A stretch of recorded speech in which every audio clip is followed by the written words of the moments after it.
Mas Komar tahu kan pada waktu zamannya siapa ya, zamannya, transisi demokrasi kita tuh masuk ke Iya, itu kan yang jadi panglima itu apa ya, waktu era Pak Harto kan yang dikedepankan, ekonomi dan iya, stabilitas. Sehingga militer tuh kuat iya, sekali, ekonomi iya, juga kuat sekali, teknokrat-teknokrat itu.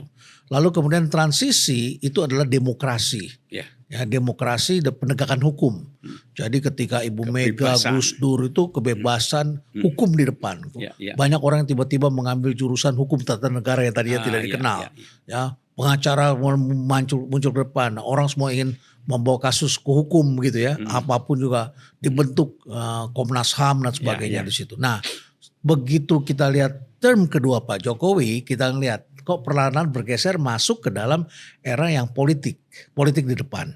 mhm, Ya, jadi politisasi, politik, orang yang begini kemudian bisa berubah pikirannya mhm, asalkan begini. Hukum itu seperti digunakan untuk mempolitisasi seseorang dan akhirnya mengantarkan orang pada kekuasaan begitu ya. mhm, Nah, ketika politik di depan, Prof. Komar, meritokrasi menjadi muncul di kaki adanya. Dari oh, di barat itu sudah sampai mhm, kepala. Makanya Gusmus itu kan pernah ngomong, mhm, Inggris itu adalah kerajaan rasa republik. Sedangkan iya, iya, Indonesia adalah republik rasa kerajaan. Dia bilang begitu kan. iya, Nah, karena apa? Karena meritokrasi jadi ditaruh di sepatu, di kaki.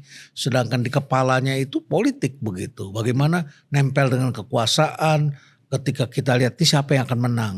Walaupun dia adalah seorang berjiwa nasionalis, dia ayahnya pendiri suatu partai A, dia bisa bergeser begitu karena politiknya mengatakan lain.